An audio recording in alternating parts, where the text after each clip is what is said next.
नमस्कार दोस्तों, मैं सोनम जैन। आप सभी देख रहे हैं एच टी सोनम चैनल पर। आप सभी का स्वागत है। दोस्तों, आज की कहानी है धोखा अंतिम भाग 2। यदि आप सभी को मेरे द्वारा लिखी गई एक कहानी पसंद आए तो चैनल को सब्सक्राइब कर लीजिएगा और पास में जो बेल आइकन का बटन है उसे प्रेस करना बिल्कुल ना भूलें, क्योंकि उसी से मिलेंगे आप सभी को मेरी आने वाली हर कहानी की नोटिफिकेशन। कहानी पसंद आने पर वीडियो को लाइक जरूर किया कीजिएगा, क्योंकि जब आप करते हैं वीडियो को लाइक तो मुझे मिलती है नई नई कहानियाँ लिखने के लिए प्रेरणा। और कहानी को अपनों के साथ शेयर करना बिल्कुल ना भूलें। तो चलिए कहानी शुरू करते हैं। कहानी के पहले भाग में हम सभी ने देखा विनीत एक छोटी सी नौकरी किया करता था और अक्सर ऑफिस में लेट जाने की वजह से उसे अपने बॉस की दांत खानी पड़ती थी। ये कहना भी गलत नहीं होगा, विनीत अपना काम भी सही समय पर नहीं किया करता था, जिससे उसके बॉस हमेशा उससे नाराज रहा करते थे। और जब यह बात वह अपनी पत्नी सुनीता को बताता तो सुनीता विनीत को राय देते हुए कहती कि तुम अपना ही कोई व्यवसाय शुरू कर दो। मेरी दोस्त कविता है ना, उसके पति ने भी नौकरी छोड़ दी और व्यवसाय करना शुरू कर दिया है। तो देखो आज लाखों रुपए कमा रहे हैं, तुम भी ऐसा ही कुछ क्यों नहीं करते। विनीत पहले तो अपनी पत्नी सुनीता की बात नहीं सुनता, लेकिन एक दिन कविता और सुरेश विनीत और सुनीता के घर आते और अपने बेटे के जन्मदिन पर उन्हें बुलाते। वह अपने बेटे के जन्मदिन की पार्टी एक बड़े होटल में देते थे। विनीत और सुनीता भी पार्टी में जाते और वह दोनों देखते ही रह जाते कितनी महंगी पार्टी दी है सुरेश और कविता ने। तब विनीत सुरेश से कहता कि मुझे भी तुम्हारी तरह कोई व्यवसाय करना है, बताओ मैं क्या करूं। तब सुरेश विनीत से कहता व्यवसाय करना है तो पैसे लगाने होंगे, कम से कम 20 लाख लगाने होंगे। विनीत और सुनीता बहुत से पैसे जोड़ते, लेकिन वह 20 लाख रुपए नहीं जोड़ पाते। उनके पास 5 लाख रुपए होते और वह उससे ही एक नया व्यवसाय करना चाहते थे। लेकिन विनीत कहता इतने से पैसों से व्यवसाय नहीं होगा, तुम मेरे दोस्त निखिल से मिलो, शायद वह तुम्हें कोई तरीका बता देगा। एक दिन विनीत सुरेश और निखिल से मिलता तो निखिल कहता इन पैसों से अच्छा व्यवसाय तो नहीं कर पाओगे, लेकिन मेरे पास एक योजना है, उसमें तुम पैसे लगाओगे तो तुम्हारे पैसे बहुत चरतबर हो जाएंगे, तो तुम्हारे 5 लाख रुपए 10 लाख रुपए में बदल जाएंगे। एक साल बाद विनीत सोच रहा था, तभी सुरेश कहता निखिल जो भी कहता है सही कहता है, तुम पैसे लगाओ। और निखिल कहता तुम्हें मुझ पर विश्वास नहीं है तो मैं जाता हूँ, लेकिन लालची विनीत पैसे लगा देता। तो अब कहानी में आगे देखते हैं क्या विनीत को पैसे मिलेंगे या नहीं। विनीत घर जाकर सुनीता को सब कुछ सच सच बता देता कि उसने अपने पैसे निखिल और सुरेश के कहने पर दबर करने के लिए पैसे लगा दिए हैं। सुनीता ने कहा ये तो अच्छी बात है, अब एक साल बाद हमारे पास 10 लाख रुपए हो गए और हमने जिनसे कर्ज लेकर पैसे लिए हैं उन्हें हम वापस भी कर देंगे और हमारे पास खुद के अपने पैसे होंगे, फिर हम उन्हें उसी योजना में लगा देंगे और हमारे पैसे बढ़ते ही जाएंगे। इस तरह तो हम बहुत पैसे वाले हो जाएंगे। विनीत और सुनीता दोनों ही राजी थे। उन्होंने एक बार नहीं सोचा यदि पैसे डूब गए तो हम क्या करेंगे। विनीत और सुनीता 10 लाख रुपए के सपने देखते हैं कि बहुत जल्द उनके पैसे डबल हो जाएंगे, बहुत जल्द वह करोड़पति बन जाएंगे। और अब इसी सोच में उन दोनों ने अपने पैर पर खुद कुल्हाड़ी पटकना शुरू कर दी। सुनीता आसपास के लोगों से अच्छे से बात नहीं करती, अब वह पैसे आने के पहले ही महंगी महंगी शॉपिंग करने लगी। और विनीत आज जब ऑफिस जाता तो देर होने के कारण फिर उसे बॉस की बात सुननी पड़ती। अब तो विनीत की नींद भी जल्दी नहीं खुलती थी, क्योंकि वह बहुत जल्द करोड़पति जो बनने वाला था, इसलिए अब वह अक्सर लेट ही ऑफिस जाता। विनीत का बॉस विनीत पर गुस्सा होता तो विनीत कहता है मुझे आपकी नौकरी ही नहीं करनी, ये 2 कौड़ी की नौकरी कर कर मैं परेशान हो गया। तब बॉस ने कहा याद रखो इस नौकरी की वजह से ही तुम्हारे घर का खर्च चल रहा है, तुम यह नौकरी छोड़ दोगे। तब विनीत ने कहा लेकिन अब मुझे नहीं करनी है आपकी यह नौकरी, और वैसे भी बहुत जल्द मेरी नौकरी रखने वाली है, मैं करोड़पति बनने वाला हूँ। कहकर विनीत यह नौकरी छोड़ देता और बॉस विनीत से कहता बहुत जल्द तुम पछताओगे। इसी तरह 6 महीने निकल गए। नौकरी छोड़ने के बाद विनीत को घर के खर्च करने में परेशानी होने लगी। वह अपने परिचितों से पैसे मांगते तो परिचितों ने कहा पहले हमारे पुराने पैसे तो लौटा दो, फिर और पैसों के बारे में सोचना। तुमने पुराने पैसों में से हमें 1 रुपये भी वापस नहीं किया। तब विनीत ने कहा आप सभी चिंता क्यों करते हैं, हाँ है ना, मैंने 1 वर्ष के बाद आप सभी के सारे पैसे लौटा दूंगा। लेकिन अब विनीत पर कोई भरोसा नहीं करता और अपने पैसे वापस मांगते और विनीत को हर दिन इसके लिए परेशान करते हैं। और सुनीता जब भी अपनी कोई महंगी वस्तु दिखाती तो आस पड़ोस की औरतें कहती, हमारे पति से तो पैसे उधार लिए हुए हैं और देखो तो कैसे ऐश कर रही है, एक साल बाद पैसे वापस करेंगे, देखते हैं कौन सी रौतरी रख रही है। पैसे वापस नहीं किया ना तो देख रहेंगे। इन दोनों को जब पैसे मांगने आए थे तो दोनों के चेहरे कितने भोरे थे कि क्या बताऊं, कह रहे थे एक अच्छा बिजनेस करना चाहता हूँ। बिजनेस तो छोड़ो, इन्होंने तो नौकरी तक छोड़ दी, घर का खर्च तो चला नहीं पा रहे, एक वर्ष बाद पैसे क्या खाक देंगे। वैसे भी विनीत और सुनीता से यही उम्मीद कर सकते हैं। विनीत तो एक नंबर का आलसी इंसान है, हमेशा ऑफिस के लिए देर से ही घर से निकलता था। और ये सुनीता सुनीता तो हमेशा करोड़ों के सपने देखती है। दोनों एक से ही मिल गए। यदि दोनों में से एक समझदार होता ना तो आज इनकी घर गृहस्थी अच्छे से चल रही होती। सुनीता विनीत से कहती, आप परेशान मत होइए, हम बहुत जल्द करोड़पति होने वाले हैं ना, इसलिए हमारे सभी परिचित हमसे जल रहे हैं। इनके पैसे तो हम इनके मुंह पर मार देंगे, पर अभी क्या करें। विनीत ने कहा, पैसे मिलने में अभी 6 महीने बाकी हैं, मुझे 6 महीने और नौकरी कर लेनी चाहिए थी। सुनीता ने कहा, क्यों करते आप नौकरी, अपने बॉस की बात सुनने के लिए? कोई ज़रूरत नहीं थी। और आप क्यों भूल गए, कविता मेरी सहेली है और उसके पास लाखों रुपए हैं, वही हमें कुछ पैसे तो ज़रूर दे देगी। तब विनीत कहता, शायद तुम सही कह रही हो, पैसे भी 6 महीने हो चुके हैं, तो मैं सुरेश से ज़रूर कहूँगा कि हमें अभी 5 लाख रुपए दे दें और 5 लाख रुपए 6 महीने बाद दे देना। हाँ हाँ, आप सही कह रहे हैं, सुनीता ने कहा। और इसी सोच के साथ विनीत और सुनीता कविता और सुरेश के घर जाते। अब देखते हैं इन्हें पैसे मिलेंगे या नहीं। विनीत और सुनीता कविता और सुरेश के घर गए तो इस बार कविता और सुरेश का रवैया विनीत और सुनीता के प्रति बदला हुआ था। विनीत सुनीता से कहता, तुम दोनों यहाँ क्यों आए हुए हैं? कविता, तुमने बताया नहीं कि हमें अभी एक ज़रूरी मीटिंग में जाना है। मेरे करोड़पति दोस्त ने एक अच्छी पार्टी दी है, मुझे भी जाना है। तब विनीत कहता, सुरेश भाई आप भी ना मजाक बहुत अच्छा कर लेते हैं, मैं तो बस आपसे मिलने इसलिए आया था कि हमने जो आपके कहने पर निखिल भाई साहब की योजना में 5 लाख रुपए लगाए हैं, उनमें से आप अभी हमें 5 लाख रुपए दे दीजिए और 5 लाख रुपए एक साल पूरे होते साथ दे देना। सुरेश कहता, जब बात थी कि एक साल बाद पैसे मिलेंगे तो अभी क्यों आए हो? और देखो विनीत, मेरे पास फालतू के कामों के लिए वक्त नहीं है और कोई काम हो तो जल्दी बोलो, हमें जाना भी है। तब सुनीता बड़ी उम्मीद के साथ कविता से कहती, कविता तू तो मेरी पुरानी दोस्त है, तू हमारी परिस्थिति समझना, हमें तो घर का खर्च चलाने में भी मुसीबत हो रही है, तो कुछ पैसे उधार देते, फिर बाद में पैसे मिलेंगे तो हम तुम्हारे पैसे वापस कर देंगे। तब कविता ने कहा, देख सुनीता, पहले भी मैं तुझसे कह चुकी हूँ, व्यवहार अपनी तरफ और व्यापार अपनी तरफ, मैं तुझे कोई भी पैसे उधार नहीं दे सकती क्योंकि अभी तेरी परिस्थिति नहीं है पैसे वापस करने की।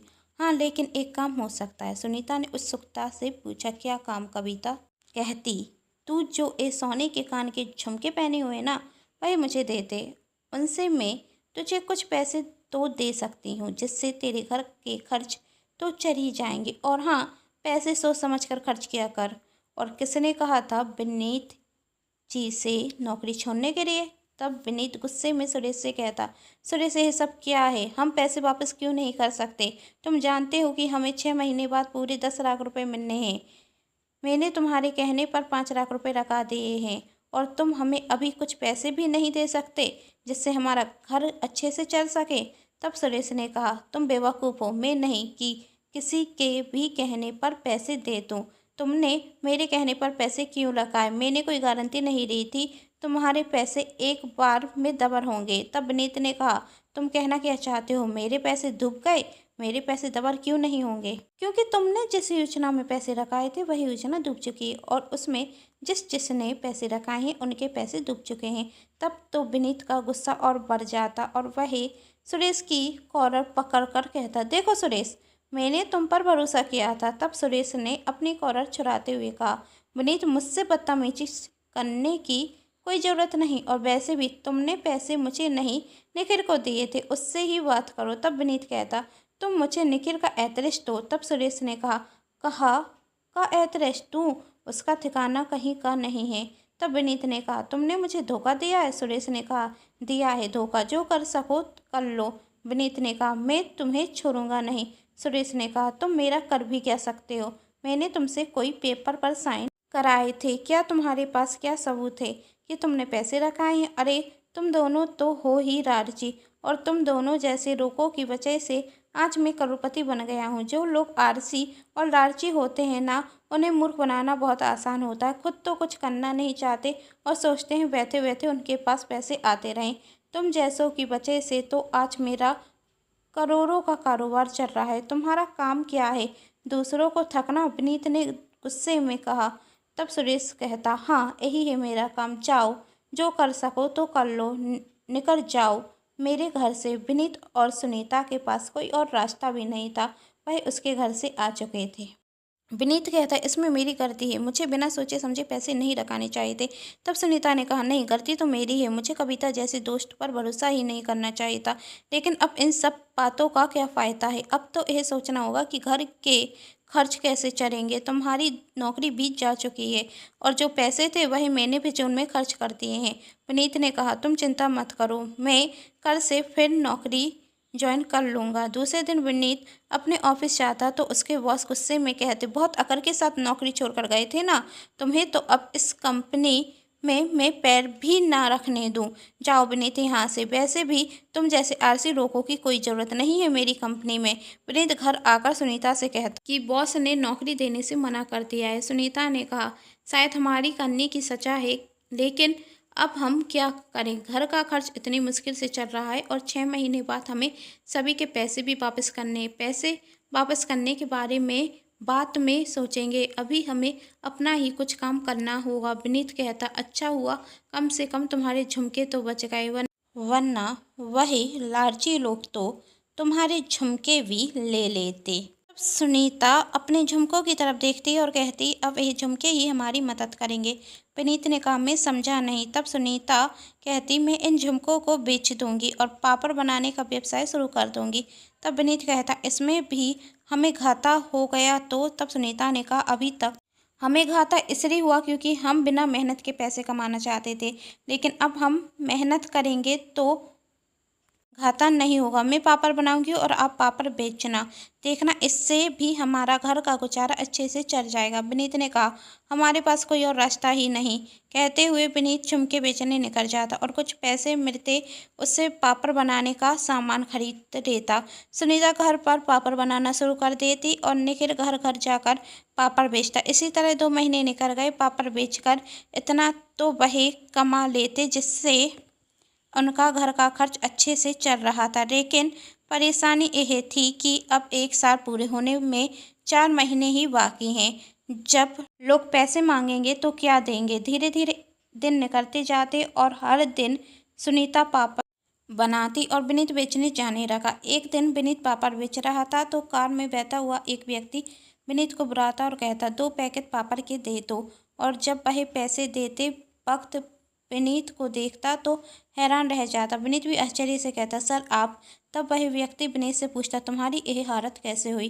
वह व्यक्ति कोई और नहीं, विनीत के बॉस ही थे। विनीत उन्हें सब कुछ बताता और कहता, सर आपने सही कहा था, हमें आलस नहीं करना चाहिए, अपने एक एक मिनट की कीमत करनी चाहिए। मेरे आलसी और लालची होने की वजह से आज मुझे यह सजा भुगतनी पड़ रही है, लेकिन सर अब मैं मेहनत करूंगा और ईमानदारी से काम करूंगा। तब विनीत के बॉस कहते, तुम्हें जितनी सजा मिलनी थी वही तुम्हें मिल चुकी, अब बारी सुरेश और निखिल की है। पर सर मेरे पास उनके खिलाफ कोई सबूत नहीं। तब विनीत के बॉस ने कहा, सबूत नहीं तो सबूत आ जाएंगे। कल ही मैं अपने ऑफिस के एम्प्लॉय को सुरेश के पास भेजूंगा और उससे उसके ही जाल में फंसा दूंगा। दूसरे दिन विनीत के बॉस के कहने पर रवि नाम का लड़का सुरेश के घर जाता और कहता, सुना है कि आप पैसे दबर करते हैं। सुरेश ने कहा, तुम्हें कैसे पता? रवि ने कहा, मेरा एक दोस्त आपके यहाँ कुछ पैसे रखाए हुए हैं और कहता है कि बहुत जल्द उसके पैसे दबर हो जाएंगे। मैंने भी 2 लाख रुपए जोड़े हुए हैं, क्या आप इन्हें दबर कर सकते हैं? रवि अपनी बातों में फंसाकर सुरेश को यकीन दिला देता कि वह उसके गलत इरादों के बारे में कुछ नहीं जानता और सुरेश रवि को बेवकूफ़ समझकर उसके पैसे ले लेता और कहता, अब तुम मेरे पास 1 साल बाद आना, देखना तुम्हारे पैसे दबर हो जाएंगे। पैसे देकर रवि वहाँ से चला जाता और सुरेश कविता से कहता, यह तो खुद हमारे पास अपने पैसे दुबाने आ गया। ये कहकर दोनों जोर जोर से हंसने लगते हैं। तभी थोड़ी देर बाद रवि आता और कहता, मुझे मेरे पैसे वापस चाहिए। मुझे नहीं रखाना है इस योजना में पैसे। मेरी पत्नी को पता चला तो वह मुझ पर बहुत गुस्सा हो रही है। तब सुरेश कहता, मैंने तुम्हारे पैसे रखा दिए हैं, अब तुम्हें पैसे वापस 1 साल बाद ही मिलेंगे। तब रवि हाथ पैर जोड़ते हुए कहता, देखो तुम्हारे पास तो बहुत पैसे हैं, तो मुझे मेरे पैसे वापस कर दो। तब सुरेश गुस्से में कहता, कौन से पैसे, कब दिए थे तूने मुझे पैसे? सबूत है कि तूने मुझे पैसे दिए थे। मेरे पास तेरे कोई पैसे नहीं हैं। जा यहाँ से, पहले सबूत रहा फिर पैसे ले जाना। तुम जैसे लोगों को मैं हर दिन बेवकूफ़ बनाता हूँ और तू खुद आया था पैसे देने। राजी इंसान, निकल मेरे घर से। तभी वहाँ विनीत और सुनीता भी आते और कहते, सबूत यहाँ है। रवि ने सुरेश और अपनी सारी बातें रिकॉर्ड कर ली थी। तभी सुरेश कहता, तो तूने इसे बेचा है, खुद के पैसे खो दिए और इस बेचारे के भी दुआ दिए। क्या सबूत है तेरे पास? विनीत वही रिकॉर्डिंग सुनाने लगता जो रवि ने सुरेश को पैसे देते वक्त रिकॉर्ड की थी। तब सुरेश कहता, देखो रवि, तुमने मुझे 2 लाख रुपए दिए थे, मैं तुम्हें 4 लाख रुपए देता हूँ, लेकिन इस मामले को यहीं ख़त्म करो। तुम्हें तो 1 वर्ष का इंतजार भी नहीं करना। तब रवि ने कहा, तुम जैसे धोखेबाज इंसान को भगवान भी माफ़ ना करे, फिर मैं क्या माफ़ करूँगा? तुम्हारी असलियत सामने आने के लिए मुझे ये सब नाटक करना पड़ा और यह सब नाटक मैंने अपने बॉस के कहने पर किया है और तुम्हें इसकी सज़ा ज़रूर मिलेगी, लेकिन उसके पहले तुम्हें विनीत और सुनीता भाभी के 5 लाख रुपए लौटाने होंगे। सुरेश 5 लाख रुपए विनीत को देते हुए कहता, तू तो मेरा पुराना दोस्त है, यह मामला यहाँ पर ही रफा दफा कर दे। विनीत ने कहा, माफ़ी तुझे नहीं मिलेगी, मेरे ही नहीं, अब तुम्हें उन सब लोगों के पैसे देने होंगे जिनसे तुमने अपनी बातों के जाल में फंसा कर लिए हैं। सुरेश कविता को तो अपने किए की सजा मिलती है। विनीत और सुनीता उन सभी के पैसे वापस कर देते जिनसे उन्होंने उधार लिए थे। विनीत के बॉस कहते, अब तुम नौकरी पर आ सकते हो। तब विनीत ने कहा, नहीं सर, अब मैं नौकरी पर नहीं आना चाहता, अपनी पत्नी के साथ यही व्यवसाय करना चाहता हूँ और इस बिजनेस को कामयाबी तक ले जाना चाहता हूँ। तब विनीत के बॉस कहते हैं, मेरी शुभकामनाएं तुम्हारे साथ हैं, यदि मेरी कोई ज़रूरत हो तो मुझसे कहना। धीरे धीरे वक्त निकलता गया और 2 साल बाद विनीत और सुनीता का व्यवसाय बहुत बढ़ जाता है। सच ही कहा है किसी ने, आलस और लालच इंसान के सबसे बड़े दुश्मन है और मेहनत और ईमानदारी से किया गया काम देर से ही सही लेकिन सफल होता है। विनीत और सुनीता जैसा व्यवसाय चाहते थे, आज उनका वैसा व्यवसाय हो चुका था और उसके लिए उन्होंने छोटे रूप से ही शुरुआत की थी। आज कम से कम 100 से ज़्यादा लोग उनके साथ काम करते हैं। कहानी पसंद आने पर चैनल को सब्सक्राइब, वीडियो को लाइक एंड शेयर जरूर कीजिएगा। Thanks for watching.